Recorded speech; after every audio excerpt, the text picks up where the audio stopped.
Hello, and welcome to another episode of the Lume Plotters. Yeah, and we never Yes. plan who says what, so that's why it's always with this awkward silence in between. Yeah, well, you always say hello, so Yeah. I go with that. That's established. It's the indication that I've pressed the record button, right? That's also true, yes. So, you guys see how professional we are. Totally, yeah. So I have two dogs next to me. You have two dogs next to you. I do have two dogs next to me. Mine are making one sounds. left. I only have one. One disappeared. I only have one dog now. So he's such a good boy. Yeah, they're always good boys. He's terrible. Yeah. He's a horrible, horrible boy. Yeah, and we have one guy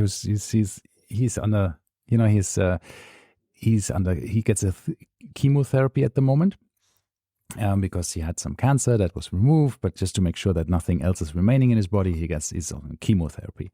So, and he also gets some steroids. And the steroids, I mean, he was always a bit of an obsessive licker, right? So he was just lick things.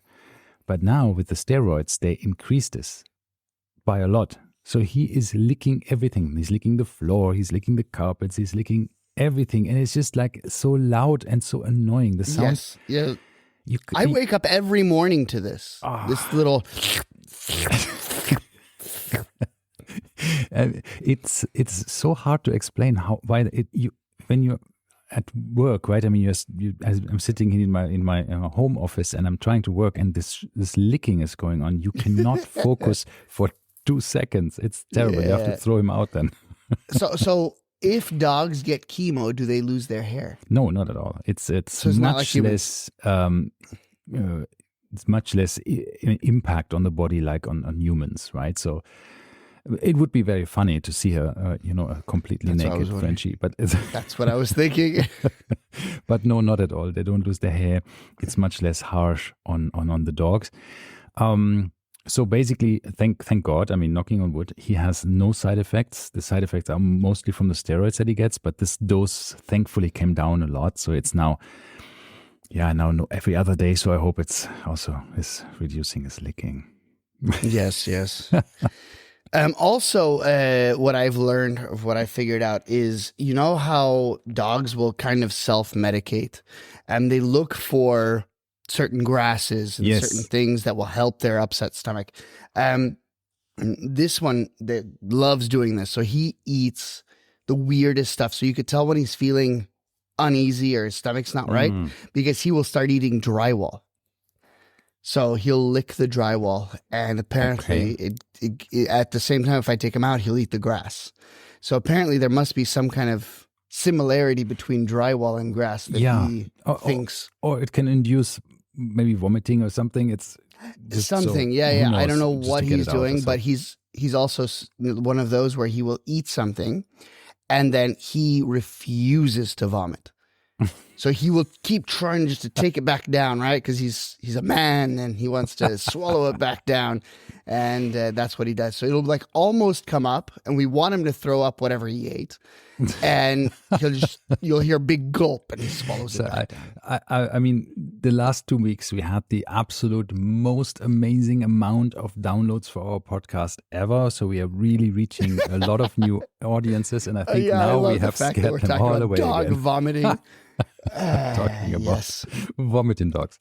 Okay, let's better switch to watches, I guess. So we could switch to watches, yes, because after all, that is what we do. All right, so many things to say. New watches. Yeah, new watches. I mean, look, old watches gone for you. I can't believe of how much back and forth I had in the last 2 or 3 weeks, just without actually planning any of this, right? As you never plan anything. No, I don't. Sometimes I do, but then of course opportunities open up, and then I have of course my enabler friends, right? So by the way, this is the difference: is I tend to really plan things out in the long run, like as in I do make some mistakes here and there, but in essence, I knew kind of what I wanted. You are very opportunistic. You will buy what comes your way.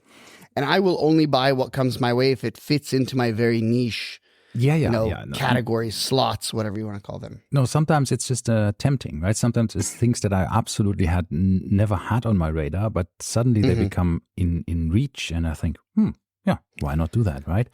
Why not do this and see what happens?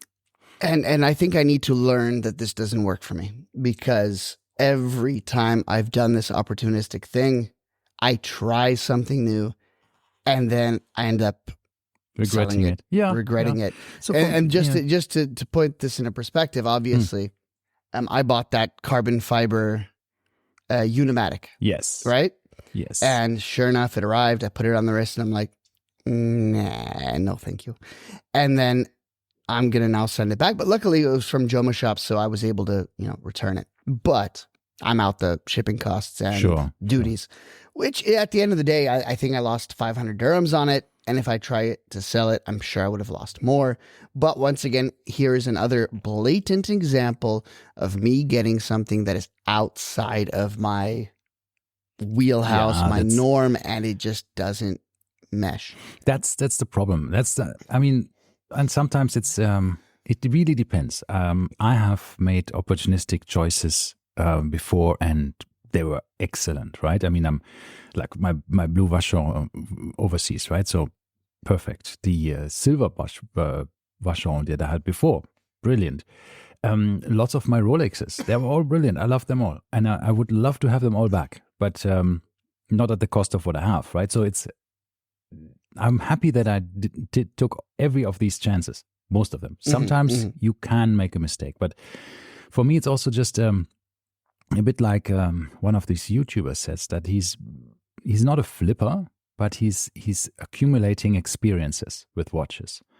Right? I say this, of course, because here's the thing.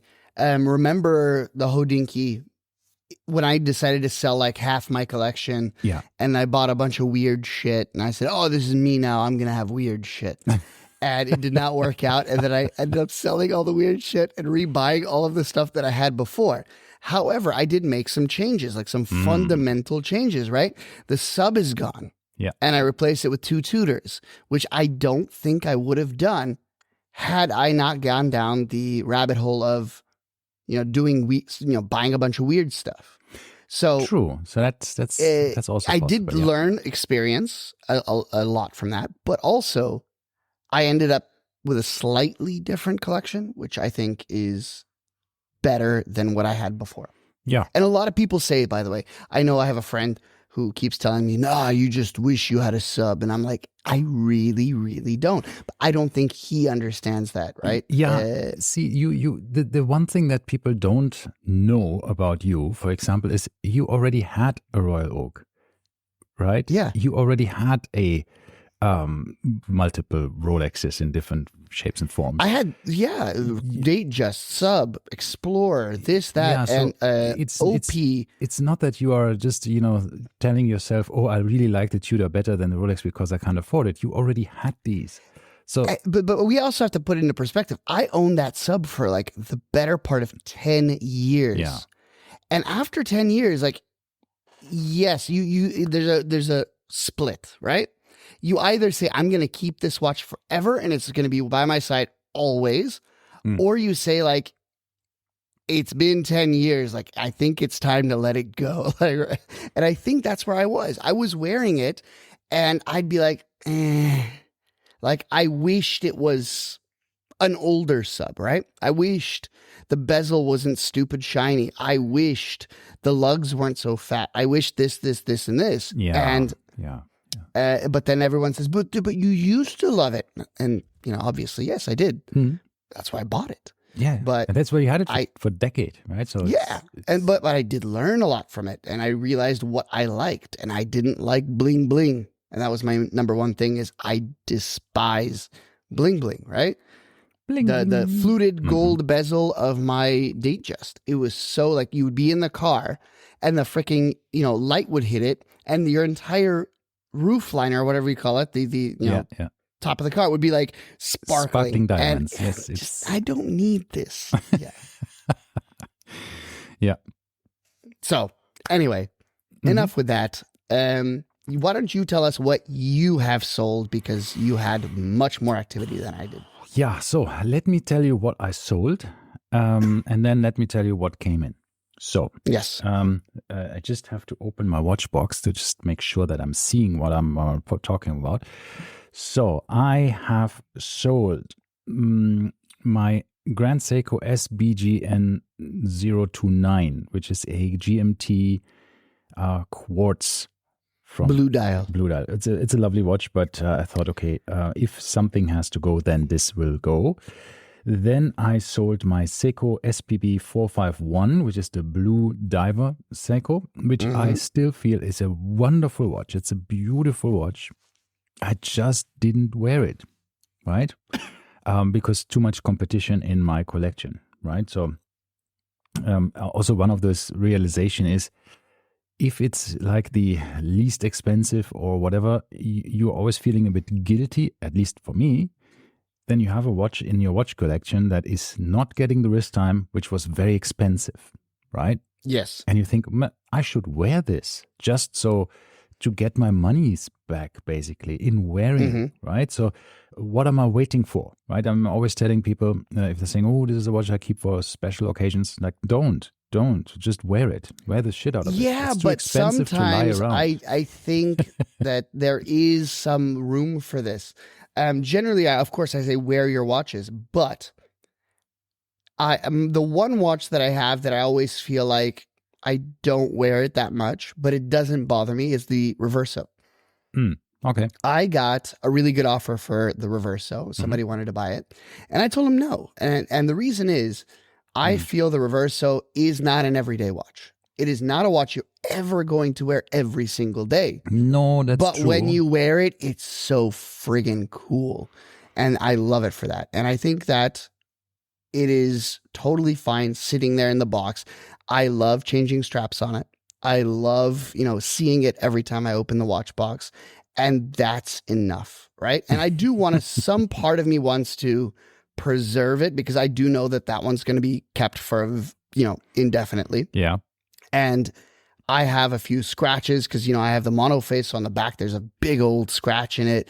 And that makes me happy because I like scratches. It shows wear. It shows that I've enjoyed the watch. Okay. But, I have no need.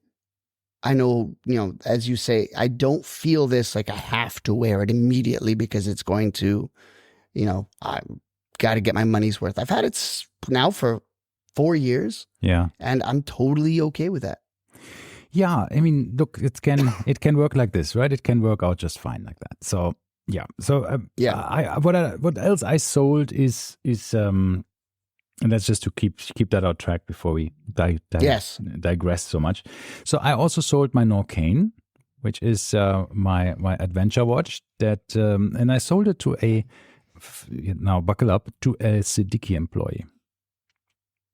Okay. Yeah. So you sold it at a better rate than they would have gotten? No. Probably absolutely better rate than he would have gotten, because this was way under even wholesale cost for the Siddiqui. So he did not have a Siddiqui brand watch. So he works for a multi-brand Siddiqui store. They have to, right?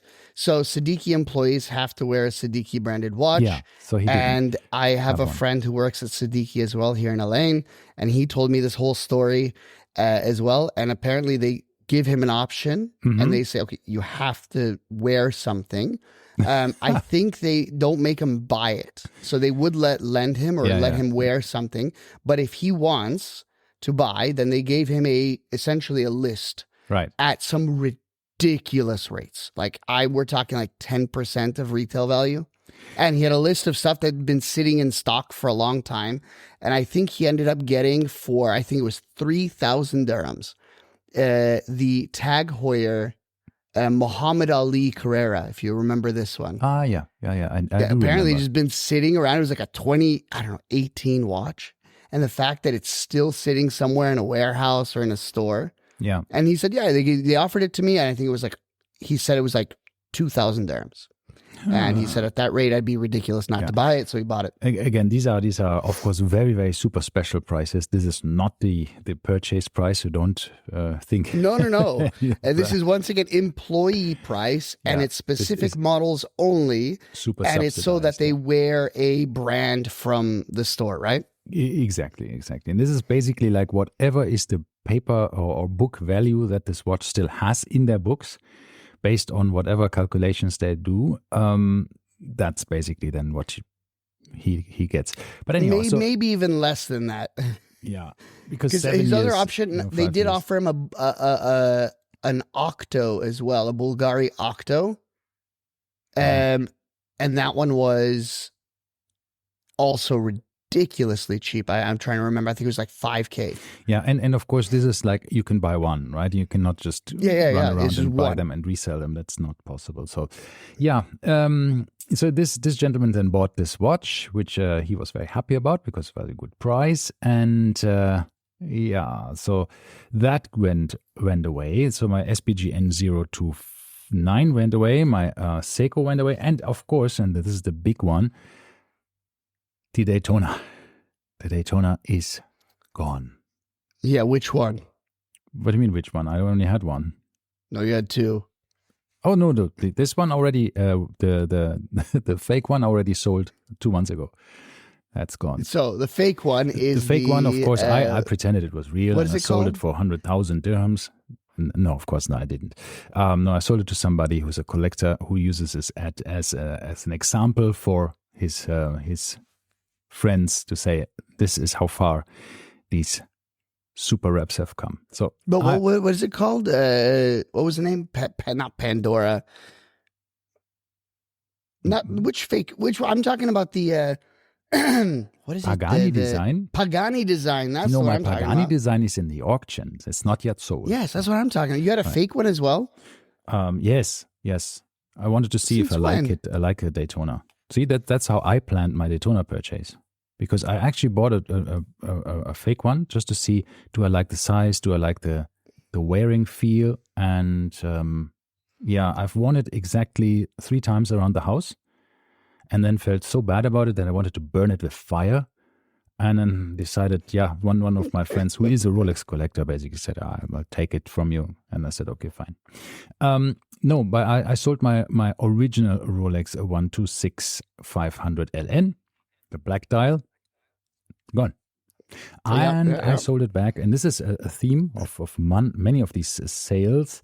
It's a theme of what happened. I sell the watches back to the people who actually sold it to me, which is very weird because that was my enabler, right? I basically said, here, I will take back your Daytona. And then I have another watch for you, which would be really, really cool. So I sold the Pagani design, or it's in the auction. I sold the Thorn watch, the one you swore by, which I think is still a fantastic watch. But again, it just doesn't get wear time, right? And I thought, I take it with me for whatever, for vacations and all of the stuff. But I have other watches I can take for vacations. So it's just like, no, it's a silly use case that is very niche, that never happens. So just let it go. And I decided to let it go and sail away into the sunset. And what happened? So the Daytona went away. And this was a very interesting 4 people sale, right? So one person takes the Daytona back and sells it to another person who wants the Daytona. One person then, of course, gets, and it was a really weird combination, but it was like 5-dimensional chess, but it all worked out. So let's start with that. So I got the SPGN. This is the last one that I got back yesterday again, which is the weirdest thing. So I bought this watch from a seller. This is the SPGN 029, right? The one you sold. That one, first I bought it from somebody, and then I sold it back to the same person and bought it back from the same person. And not because I wanted to buy it back, but because he was, after 1 week, after he bought it back from me, decided, you know what? I bought it back from you, but I really don't. I need the money now. I just wanted the watch to go again. How much was it? So I sold it again to him, because I also wanted the money quick at the time. So for 1,000 less than I paid, right? So it was, which was what? I paid initially 6.5, and I sold it for 5.5, which is very, very cheap. I could have probably sold it for more if I had waited a bit, but I didn't care. I said, okay, take it back. And then he basically said, look, I don't want it anymore. Do you want it back? And I said, yeah, actually, I missed it a bit. So I said, I'll pay you the same amount of money. And he said, okay, fine. And so I got it back just 2 weeks later. All right. So that was okay. That's done. Nothing. Okay. And I got this wonderful, so I made a plus, you know. I got this small little cloth. Bulgari. Bulgari Hotels and Resorts. What do you call it? Glasses cleaning cloth.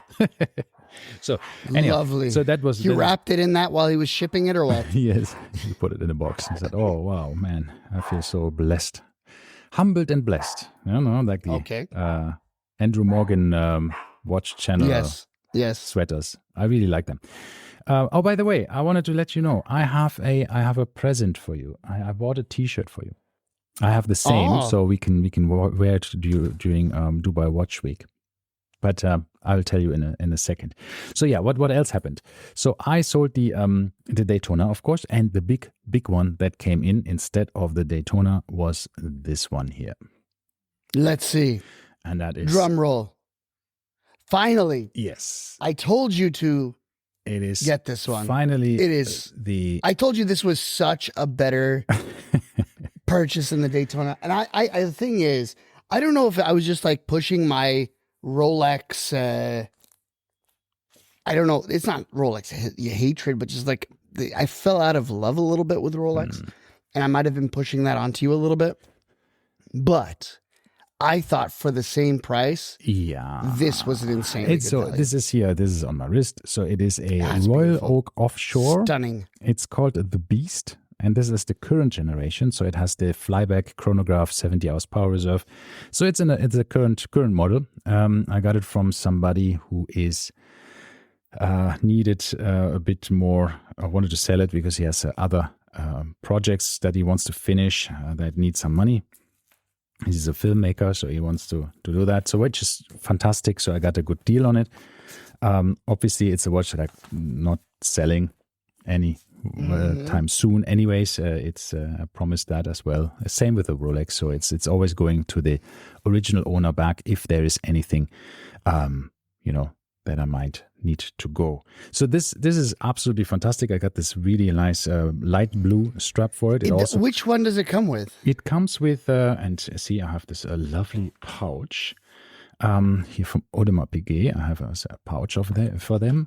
So it comes, first of all, it has a quick exchange system, which is super cool, right? So you can change the straps. So it comes in this blue, dark blue, navy blue rubber strap, and it comes with a bracelet. And of course, these are the proper bracelets from Audemars Piguet, so they are wonderful. Of course, the Royal Oak Offshore comes with a bit of a chunkier one. Oops. I can't see it because, of course, your thing. Yeah. It's a proper. I don't know what happens here. It's a proper one. So, yeah.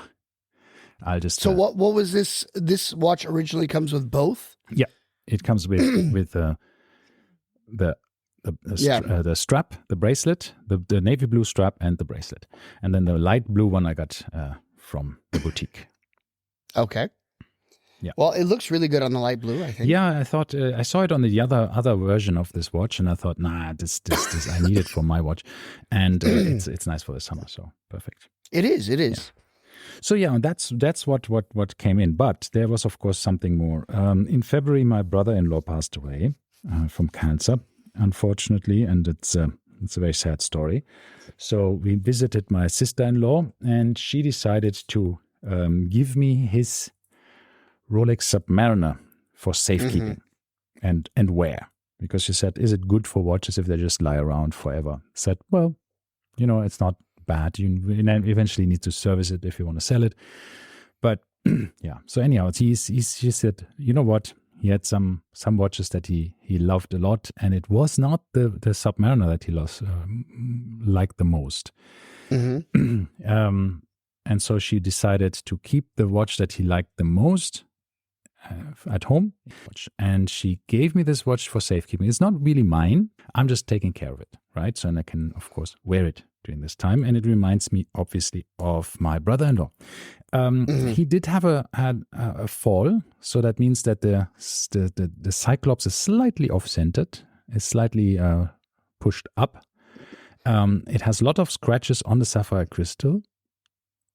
The bezel was bent, so it was, when you pressed on the sides here, it would squiggle up and down and squeak a bit. So I was able to take off the bezel and slowly massage it back into straight shape.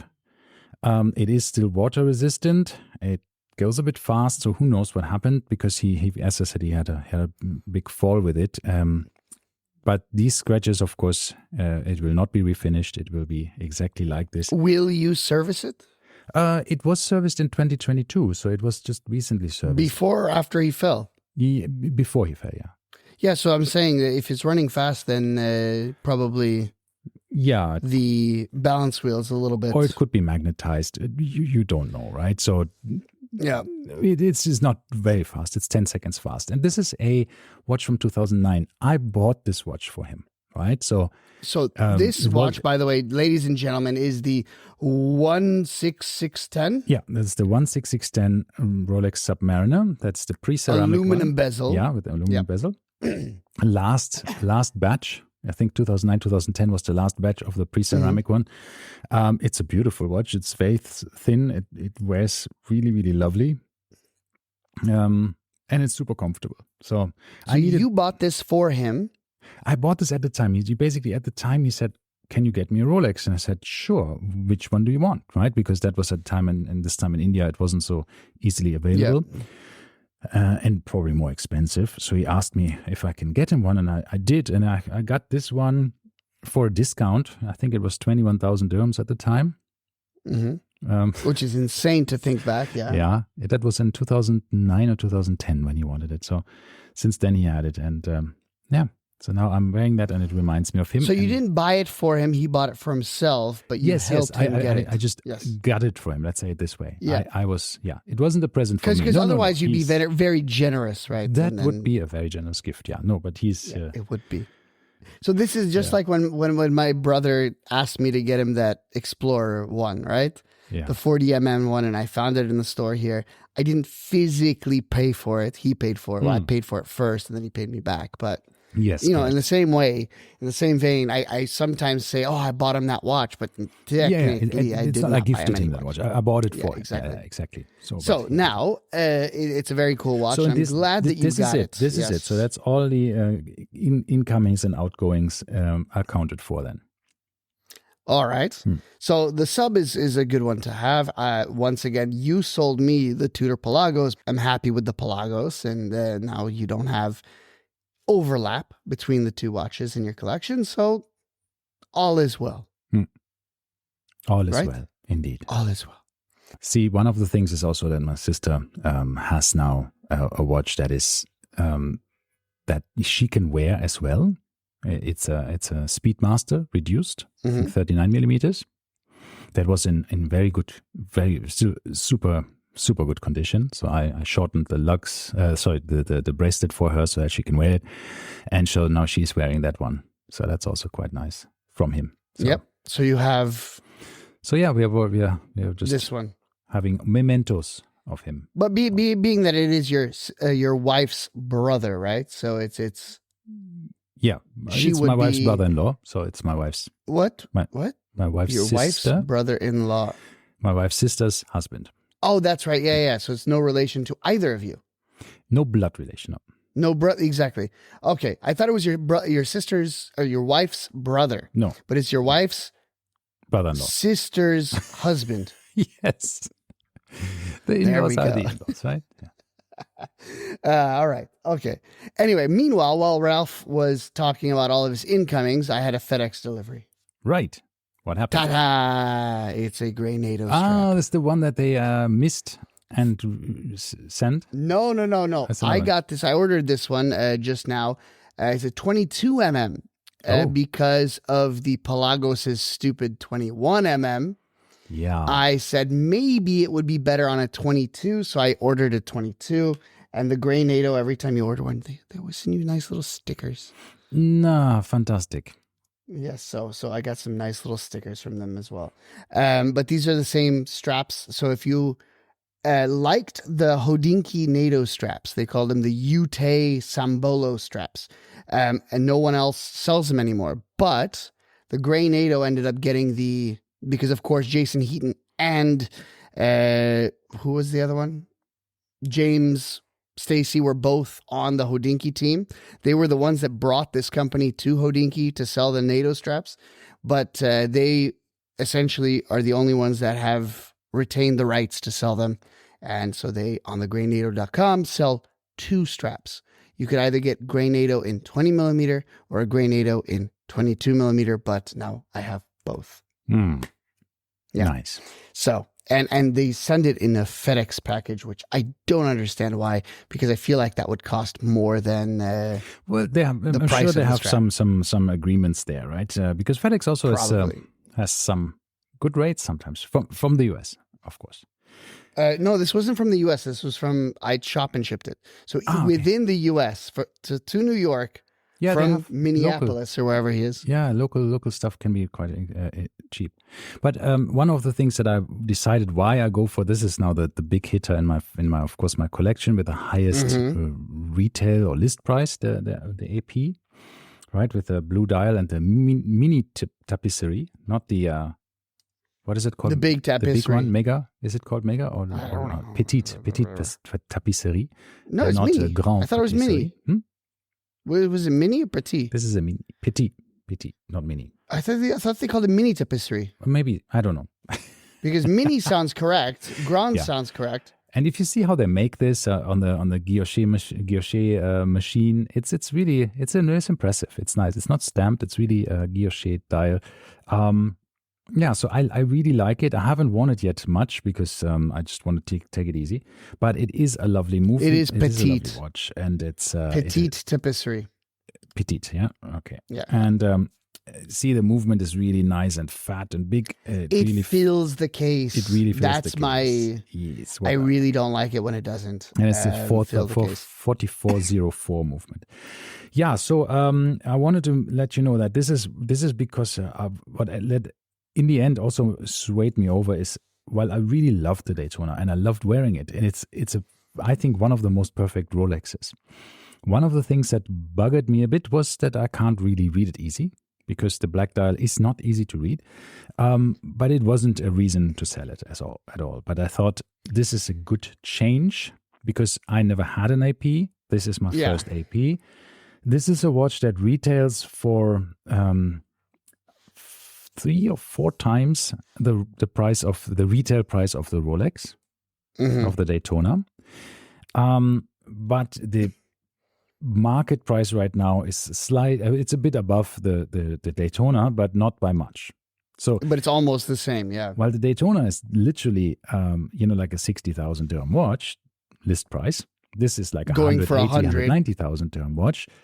But both of them trade for the same amount in the secondary market. So it's crazy to think about. It's crazy how that works. And by every definition, it is a better watch, right? Yeah. Water resistance, higher. Yes. Obviously the company it makes it is a higher tier company. Yeah. It is a much more better finished movement. Yes. Display case back. 100%. Many straps. It's a flyback chronograph and it has a date. Flyback chronograph. What's the power reserve? Same, 70 hours. 70, so that doesn't change. But nonetheless, I always felt the Daytona was not worth the hype. I don't know why there's this hype. I don't understand why people are going for it. So by the way, what's funny is I used to hate the pre-ceramic Daytonas, like the steel stainless steel bezel. Yeah. And somehow as I age, Stainless steel bezels are like becoming cool, and I don't know why. All of a sudden, I have this inkling, like I want something with a stainless steel bezel. Yeah. Because it shows wear, right? And I think that's cool. Yeah, exactly like your Grand Seiko. SBGN It is cool. So, and by the way, I mean, this is of course the cool thing about the Seiko GS. Sorry, 9, is it 9F? Yeah, 9F quartz movements. It just is still exactly spot on, right? As long as the guy didn't unscrew the crown, why wouldn't it be? Yeah, I mean, if you didn't stop it because it was on UAE time, it's still on UAE time, and it's still just absolutely exactly. You spot didn't on. travel with it. It's crazy. Now, yeah, but if you of travel with it, even then you have an independent hour hand, so you don't even stop the movement. You don't. Yeah, you're right. You don't stop the movement unless, so of you're course, good. You travel to India, because then you have a half an hour time zone, and this just jumps per hour. So yeah. Meanwhile, speaking of this, I have a one of these. We were just in Romania, right? Yeah. So we took a trip to Romania. The reason we took a trip to Romania was because originally we were supposed to fly to Hungary, which is where my family's from. So we were going to go to Hungary, but we were going to fly into Cluj, which is essentially 3 hours or so from the city that we wanted to go to in Hungary, or the town where my family's from. On the other hand, if you fly to Budapest, the flights are a crappier time. You come in, you arrive at like 1 a.m., which is 3 a.m. UAE time, which is always terrible. And the city is about 45 minutes from the airport. So essentially, if you want to drive in, by the time you go to bed, it's 4 or 5 a.m. and the sun comes up at 4. So this is just a terrible situation. So we always stay in the airport hotel when we arrive, and then we rent the car. And then the town that my grandparents live in, or grandmother lives in, is about 3 hours away. So either way, it would have been the same amount of driving. So we said, yeah, let's fly into Romania. So we booked an Airbnb, did everything. And then, of course, our flights were canceled because apparently I always fly Wizz Air whenever I have the chance, whenever I can, because it's just so cheap that anything that goes wrong, you never blame the airline. You're just like, well, yeah, I paid 200 dirhams for this ticket. Like, I can't really complain. If it's 4 hours late, yeah, but they still got me here for 200 dirhams. So I just never complain about it because it's just so cheap. Well, they removed that flight to Cluj. So my wife was all kind of like, I wanted to see Transylvania. And I also wanted to see Transylvania, never been before. So we said, okay, let's make a separate trip of it and let's just go visit Transylvania. So we went to Bucharest, flew into Bucharest, and then drove to Transylvania, went to Dracula's castle, did a whole bunch of cool stuff, and ended up driving through the mountains. There was so Bucharest and we call it Brașov in Hungarian. Brasov, or however you say it in English, is about 2.5 hour, 3 hour drive away. And you look at the map, the GPS, and it says, 80 kilometers. And you're like, how the hell does 80 kilometers take this long? Yeah. And sure enough, of course, it's winding, switchbacks through the mountains. So then you realize that your average speed is like 40 kilometers an hour for the majority of this drive. Nonetheless, there was huge traffic in different places. So we got rerouted. It was pissing rain, even hail. We drove through. And so we went some even back road way because the GPS rerouted us. And then once we came around this bend, and there was a big kind of fence, and we looked up, and it was the filming location for Wednesday on Netflix. Oh, really? Which is, yeah. And it said, welcome to the Nevermore Academy. And it was the castle where they filmed this. And my wife we watched Wednesday, and my wife loved it. And she said, okay, we stop immediately. So we stopped and we did the grounds tour and everything in the pissing rain. So everybody was soaked. That is exactly the right mood you need to have. And now we're rewatching because my daughter had never seen it before. So now we're rewatching it with my daughter, and every scene, it's pissing rain. And I'm like, it was so fitting that we saw it in the rain. Yeah. And of course, there was no one there, right? Because nobody was stupid enough to stop in the rain, except for us in the rain. And it wasn't like lightly raining. It was heavily raining. So we watched, walked around. It was so cool. And then, of course, it actually was better than the Dracula Castle, in my opinion, just because the atmosphere was perfect. Yeah. But nonetheless, all this was done. I took my Hamilton khaki. Oh, the new one. Yeah. So the new one. Yeah. The new one again, because it's my 4th or 5th Hamilton khaki. But this is the first time I wore it heavily, 8 days in a row. Yeah. And I enjoyed it thoroughly. I really bonded with it. And then I got made fun of by a friend of mine because he said, I love how you took your, 2,000 dirham Hamilton khaki and then at the same time a 25,000 dirham Leica so that you wouldn't be mugged. Yeah. Well, there is an argument to be had, right? But then I told my friend this, who also has the same Leica as you, the Deluxe 8 or 9 or whatever 8, it is. Yeah, it's 8. 8. And he is in the US right now. Yeah. And he did the same thing. And he said he took a Frederick Constant moon phase as his travel watch to the US because, of course, no one's going to steal it. And then he brought his Leica. And I'm just like, that's kind of funny. Like, why do we not think that, a Leica would be stolen, but then we think that a watch would be stolen? Because I think Leica is still more niche. Well, it does get stolen. Exactly, it's a niche. There are people they know, but the average thief is more inclined to know watches than they are to know cameras. And it's also much easier to sell, right?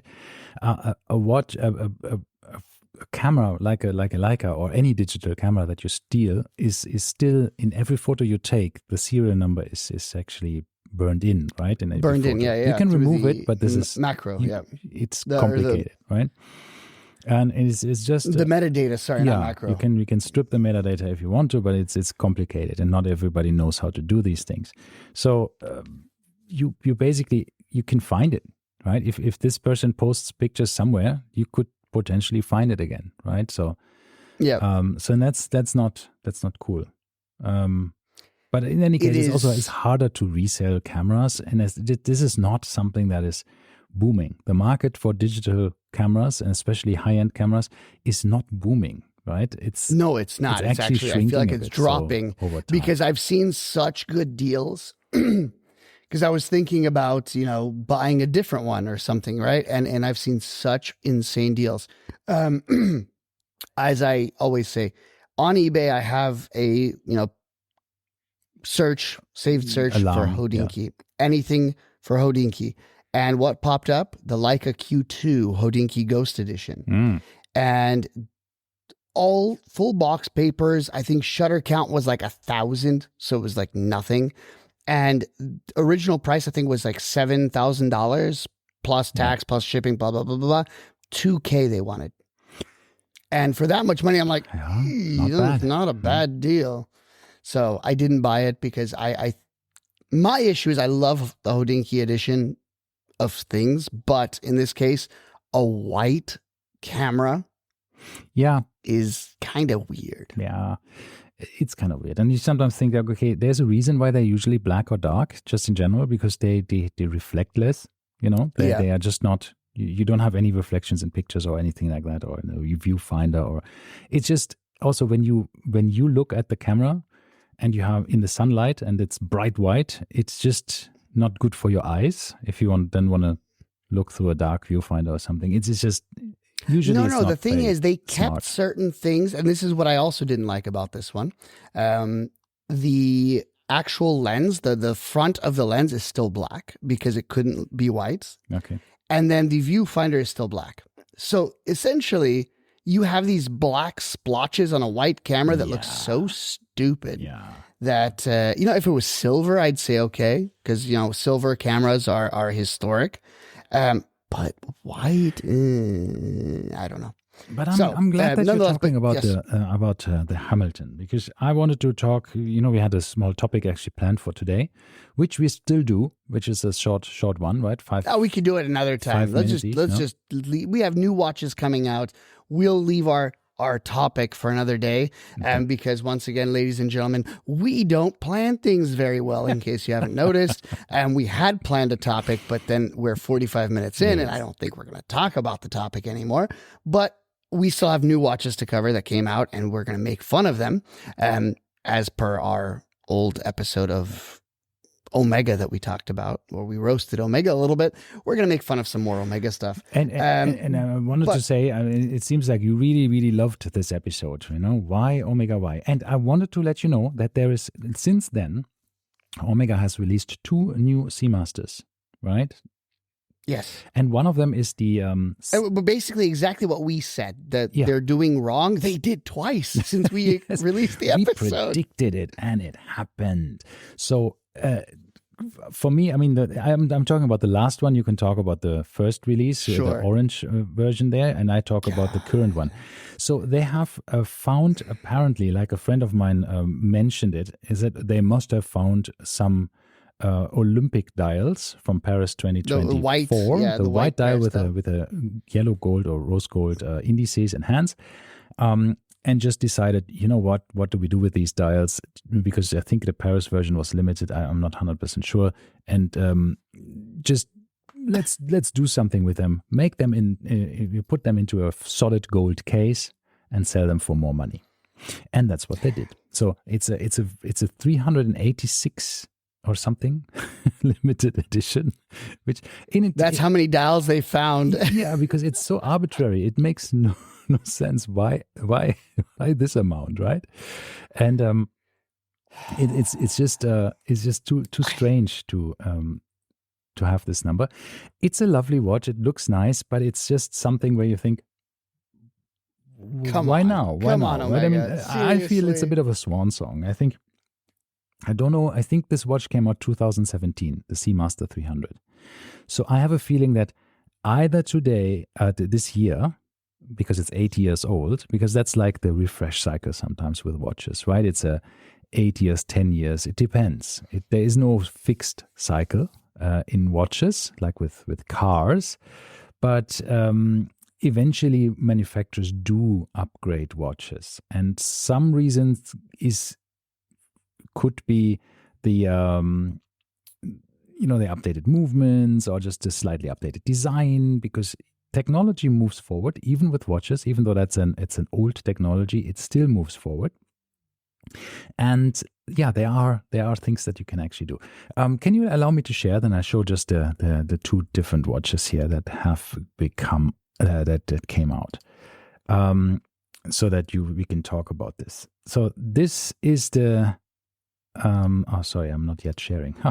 Okay. There you go. This is the watch that came out for Paris 2024, and it had a specific font for the date window. Exactly. It had actually the Paris 2024 font, which they had made a special font for stuff. And as you can see, they had the quick exchange bracelet, which for whatever reason, they have not actually put into other watches yet. I think there's 1 or 2 other watches that have a bit of a quick exchange for the Seamaster, but it's not in the permanent collection yet. And this is the new one, which is exactly the same dial. If you look at the dial, let me change to the dial again here. So if you look at just the dial, it looks like it is exactly the same, right? All that's changing is the bracelet and the material. Yeah, it's exactly. Hold on. No, just what's it called? No, they have a flame for the pip for the second hand. That's it. Yeah. And go back. Yeah. And go back. Yeah, so we were flipping back and forth in the same. I will put both of these into the Instagram picture so you guys can also swipe back and forth to see what is the difference between these 2. Exactly. But so is it nice on this brown rubber strap? It looks great. It looks great. It looks nice. It is.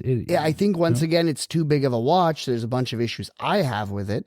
But I just don't understand, once again, why it's 42 millimeters and not in keeping, with downsizing and modern things, make it 40. Yeah, because that's not the new version yet. That's the thing. But if you look at the price, so you have here a steel bracelet, steel watch for the Paris version, which is I have here the British prices, £8,400, and then for the solid gold version on a rubber strap, 28,400. So exactly. So and both of them have 1,000. But both of them have the gold bezel. Yeah. So essentially, you are paying 20,000 great British pounds, and the only improvement you get is now your case is made out of gold. Isn't that pretty insane? Speaking of this, I saw a video on Instagram. Yeah, wait. Before you go into this, I just wanted you to talk about the orange version. I will in a moment. Okay. I want to talk about this very quickly. So there was a guy. He had a Breitling emergency in solid gold, which I didn't even know they made a Breitling emergency in solid gold. No, the guy was offered $17,000 for it at secondhand store, and he said no. And he said I think it was like 18.5 or whatever he wanted, and the guy said I'll give you 17. And then they said no. I said, okay. He took out the movement, weighed it, and essentially just the cost of gold, the price of gold on that watch was $18,000. So he melted it down into a gold bar, took the movement out, sold the movement, and sold the gold. And he ended up getting more than what was offered for the complete watch. Wow. Really? And and this is the thing, is we're getting to the point where we are seeing gold watches, these devalued gold watches are worth more in parts than they are as a whole. Which is a bit of a shame on the one hand, but understandable, because this is something that happened in the beginning of watch collecting. This talk from Claude Sphere on Dubai Watch Week, I think 2021 or 19, I don't know exactly, where he basically said that this is what we used to do in the beginning in the Middle East. They bought gold watches, hammered them, literally, destroyed them with a hammer to just get the sapphire crystal out, the movement out, threw that away and just melted the metal and then just sold it for the metal value, because the gold value was more than the value of the watch as a fully assembled one. And of course, if you think about it, what was destroyed over the centuries or over the decades on horological value, right, is insane. But this watch was so rare, and you couldn't get the money, the value of the gold for this watch. Can you imagine this? Which is insane. But also, the gold price went up. And, and I didn't even know this watch came in gold. Yeah. Right? The Anna-Digi dial with the giant, of course, it's like a 50 millimeter case. Yeah. So it's going to be a lot of gold in there. And it was on a bracelet as well. Yeah, this is one of the things that I realized when a couple of months ago, when a friend of mine had this Royal Oak Offshore in solid gold and rose gold, and on a rubber strap, and he offered that to me at the time. So I was thinking about it, and I was having it on my wrist, and I thought, wow, this is so heavy. I mean, I have gold watches, I know they're heavy, but this was so heavy, because it is the rubber clad version, right, of the watch. And the rubber clad version has only like a 2 or 3 millimeter rubber on the bezel. Otherwise, the bezel is solid gold, even though it's full black rubber clad. But everything is solid gold in it. It's an AP, right? They don't joke around. If they're saying this is a solid gold watch, it is solid gold. And even this, what you think might be a rubber bezel, is actually solid gold, just with a small cover of gold. So that's why it was so heavy. I assume with this big watch that it must have weighed, a lot. Yep. But it's a shame that now watches are getting melted, basically, for their metals. But what to do? If that's something that makes financial sense, people will do it. All right. So back to Omega. Omega. So what we have here? What is it? Explain what you see. Omega made the gold watch that Ralf mentioned, but before this, like a week before, they made another watch. And it is disgusting. Essentially, they have made a black and orange Seamaster 300. And once again, they're using the same case. And remember, this is already like a facelifted model, right? This is the same. They facelifted the model with the aluminum bezel, right? Aluminum bezel. Aluminum for the Brits. They have no date. And no date, exactly, but more price.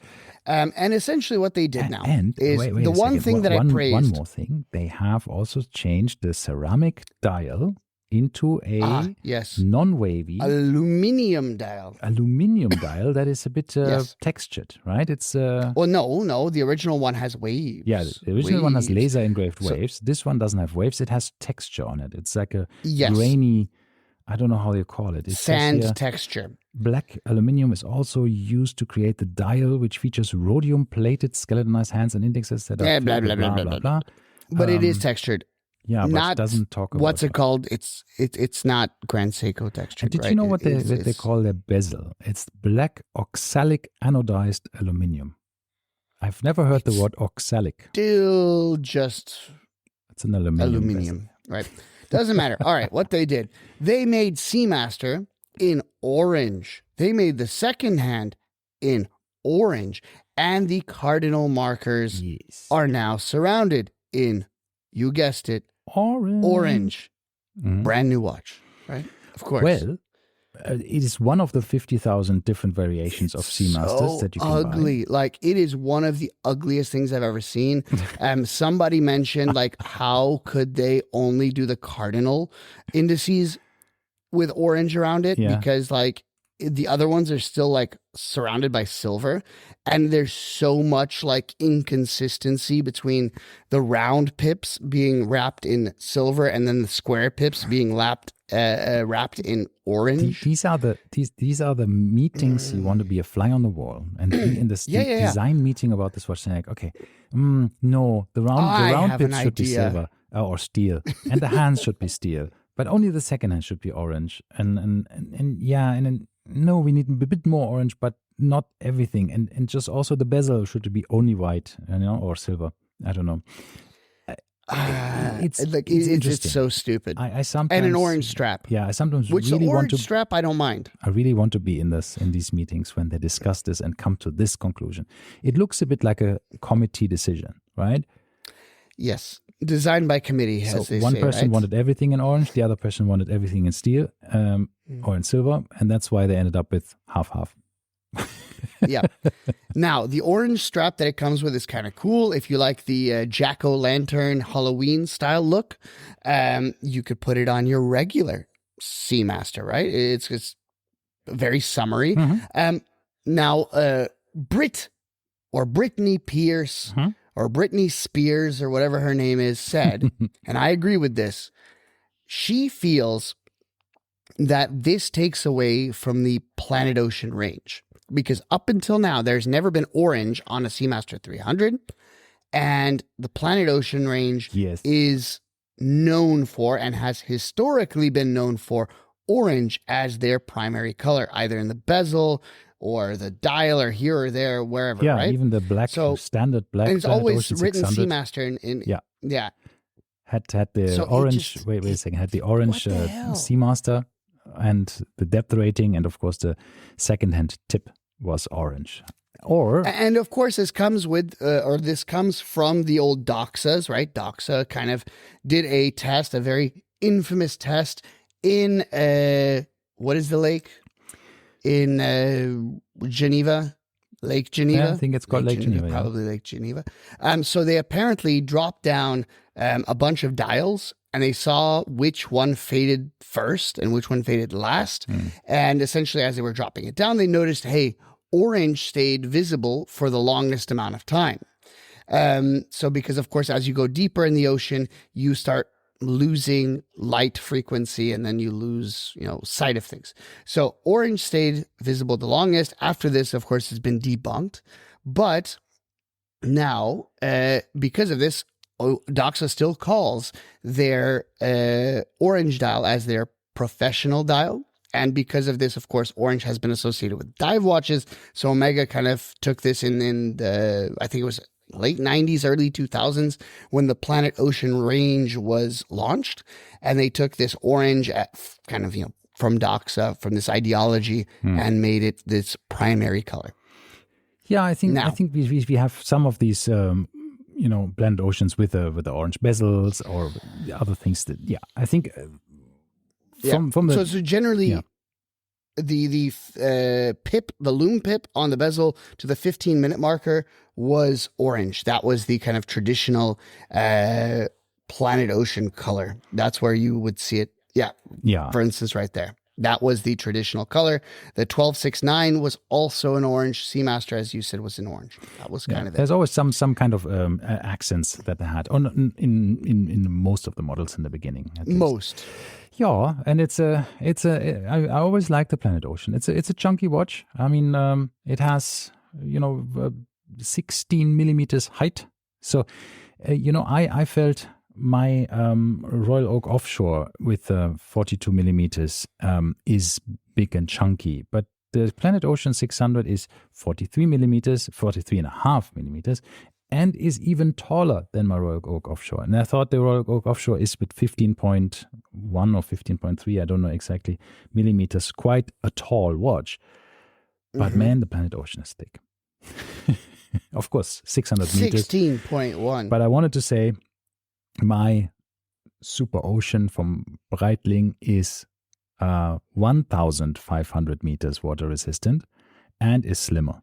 So I really... right? You don't have to make them so thick in order to be water resistant like this. Zinn makes watches that are 500 meter water resistance and about 10 or 11 millimeters thick, right? So exactly, you can do it without this kind of thickness. It's just not needed necessarily. All right. Yeah. Now, there's one more thing I want to talk about before we run out of time. Okay.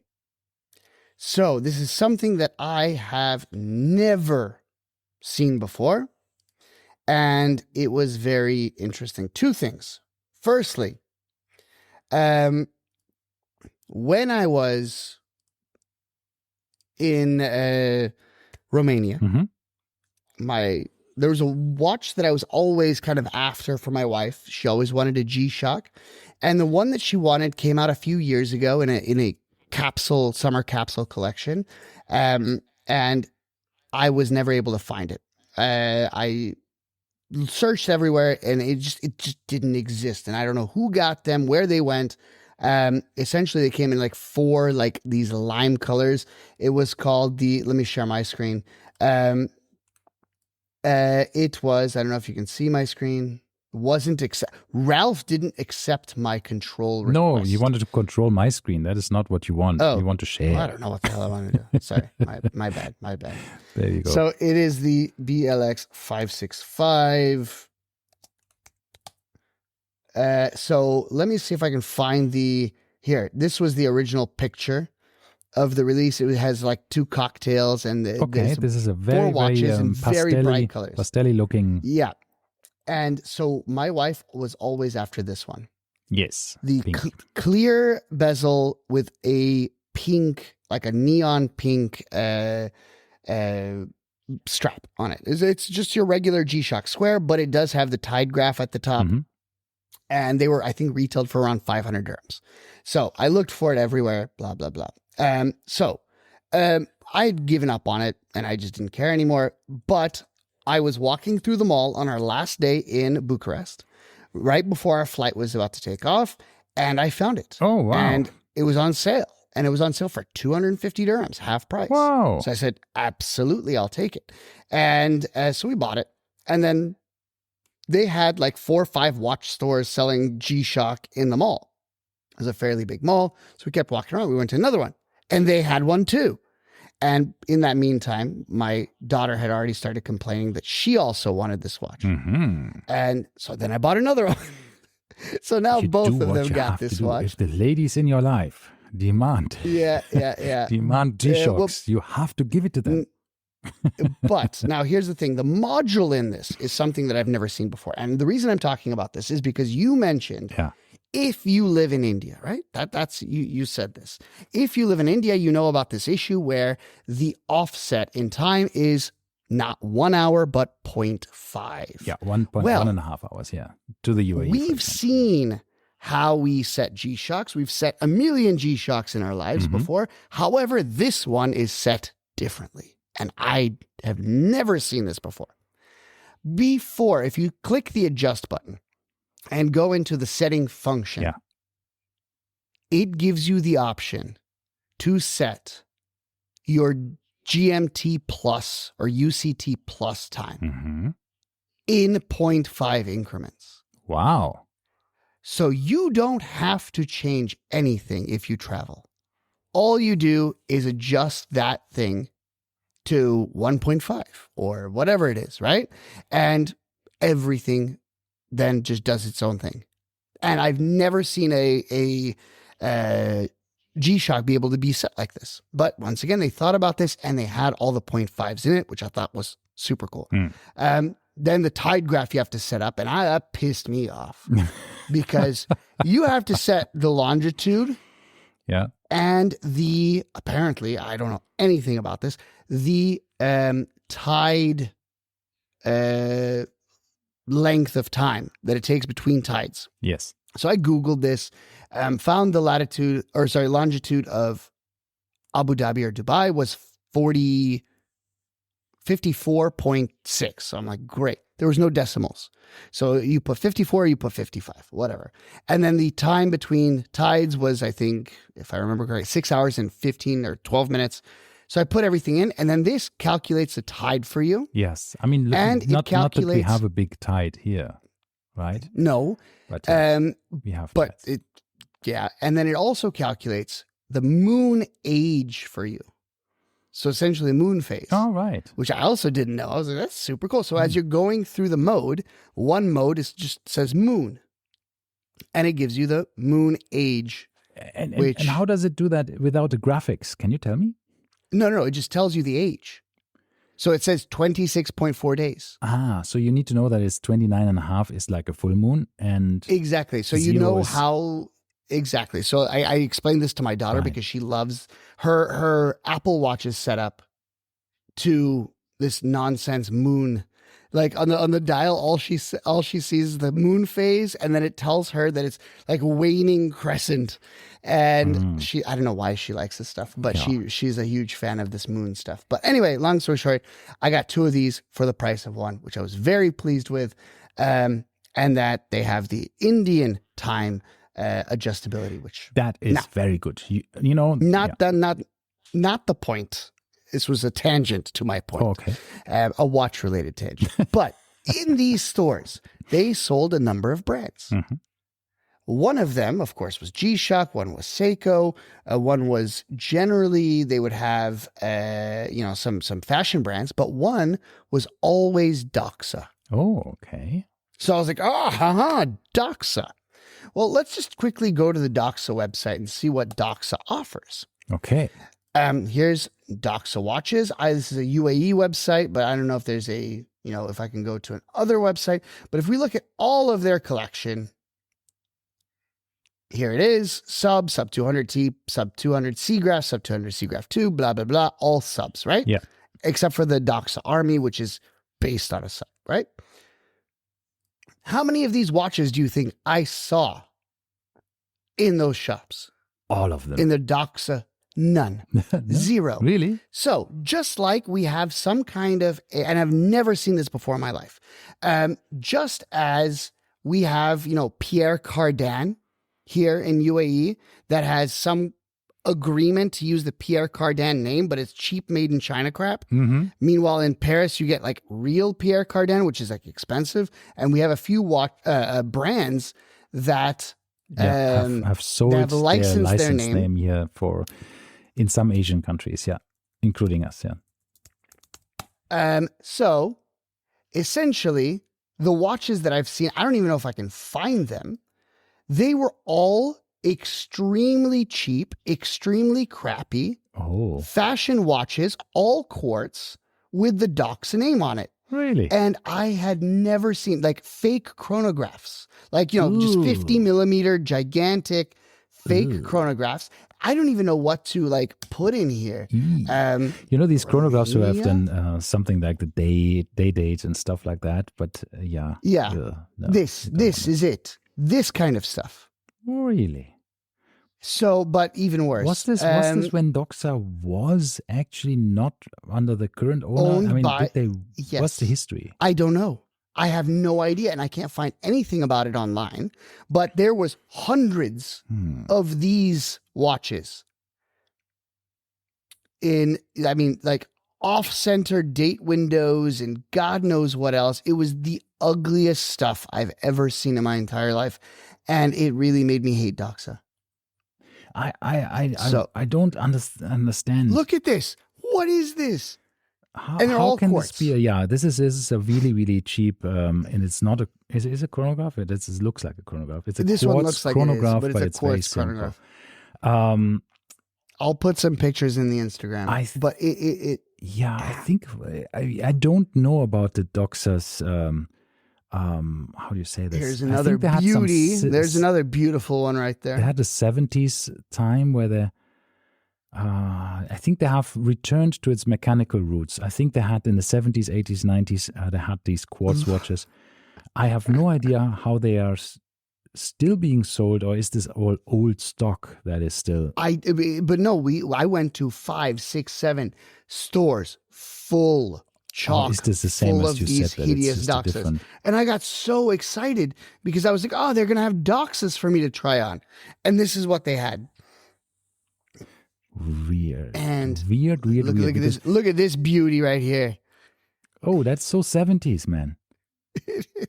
I don't even know what this is, but once again, I don't understand this. But they're not on the Doxa website. I don't even know what the name of these are because they don't even have Doxa California. All right, let's do a Google search for Doxa California. Hold on. I don't understand this. What happened? What happened to Doxa? We need to talk to the Doxa CEO on Dubai Watch Week if he's there, and let him explain this. What happened? What happened? Jan Edox, you're gonna get called out. Meanwhile, does Jan Edox have any relation to Edox, the brand? I don't think so. But I know that on their website, on the original website, it says here that in 2019 a new era started for Doxa. So you're telling me all these watches have been there for 6 years? Possible. So a new era began when the Jenny family acquired Doxa in 1997, merging an enduring appeal of iconic collections with a family active in watchmaking for 4 generations. The headquarters were transferred to Bienne in Switzerland. And Then Jan Edox was Romeo F. Jenny was appointed as president of the board of directors of Walker Group, and Jan Edox, board member of the Walker Group and CEO of Doxa Watches. So, and that happened in 2019. So I think that's when, for the last 6 years, basically Doxa is coming back with the proper. Yeah, watches. But here's my thing. Look! I just searched this Doxa California, which is the name of that weird one. Look at where this is from: Romania, Hungary, Poland, Czechoslovakia, or whatever, Czech Republic. Sorry, not Czechoslovakia anymore. It's all Eastern European countries. So that means. So you think there must be some agreement to make and sell? Yeah, possible. These in these countries, because once again, they're all geographically connected almost, and it still reminds me of this agreement with, Pierre Cardin and what's the other one? There's 2 of them that we see all the time. With every time you walk past the store, it says like 90% off. Yeah, buy one get 3 free. Exactly, and this is Pierre Cardin, and there's one other store which it's not Balenciaga, or is it? No, it's something like this. It's I forgot the name. Something with B, I think as well. It is. I will find it in a moment. Yeah.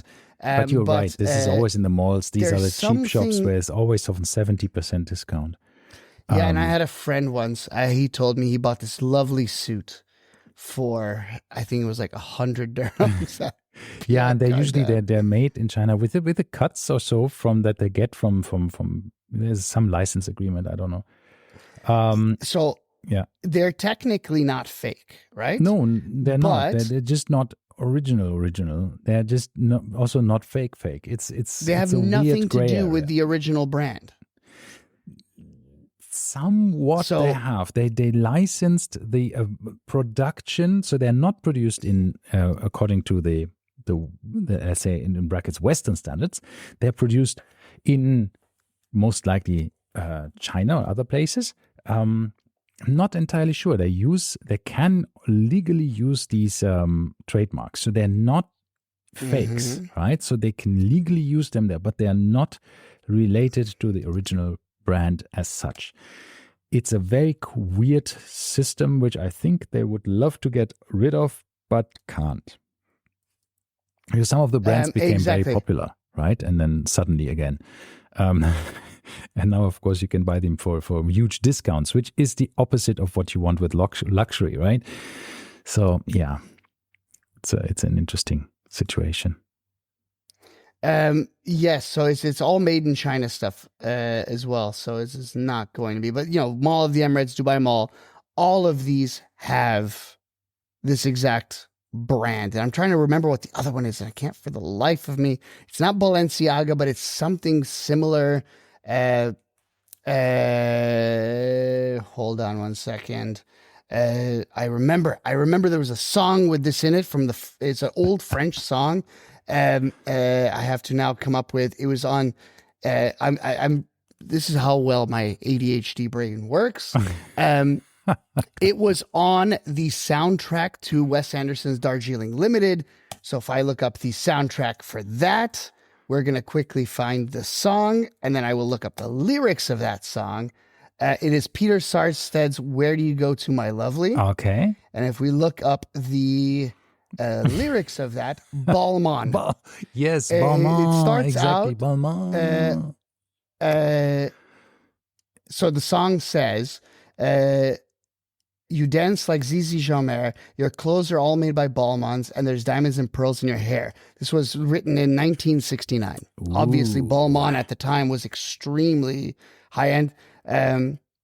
I've seen all your qualifications that you got from the Sorbonne and the painting you stole from Picasso and so forth. So once again, song is about someone who's extremely, fancy, high class, whatever, right? Okay. And they said your clothes are all made by Balmain. And now Balmain is exactly one of these brands that has been relicensed and makes garbage in the UAE. Yes, in other countries, yeah. Yeah. So Pierre Cardin and Balmain are the two that we were thinking of. Mm-hmm. So just like that, Doxa apparently in Eastern Europe has their own different line of watches. And if you are a Doxa owner or a huge Doxa, fan, you shouldn't go and see them because it's a huge letdown and you will be sad. Yeah. Well, yeah. And on that bombshell. I mean, look, you can save a lot of money. You have the official brand name on it, but it's not. And they were the same cheap. Quality. They were you have cheap polyester. Watches. Polyester party. Exactly. You'll have a polyester watch. Exactly.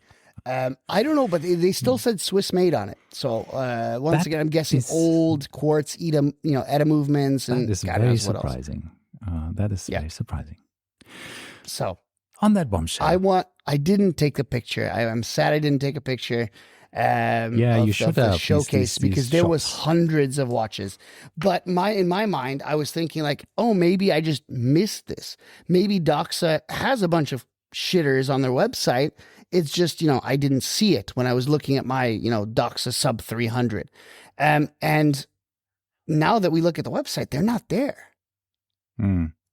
Right? You've seen this a lot with other brands where you could go buy some very not high end, but expensive quote unquote watches, and then they also make some extremely cheap quartz crap. I mean, Tag Heuer does this still, right?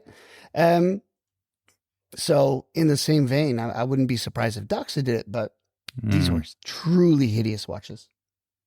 Yeah. So if anybody knows about why or how these exist in Eastern Europe, please do let us know. You can yes, please. We send us really a message on Instagram. I would love to know. We want to know. Really want to know. Okay. Thank you very much. It was a lovely episode. 1 hour, 20 minutes. Of nonsense. We didn't even touch our topic. And free content.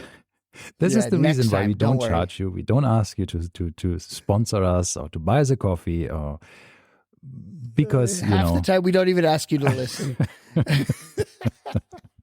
You can't complain, it's free, right? Like and subscribe. Exactly. Okay. All right. Thank you, guys. Bye-bye. Bye-bye. Bye.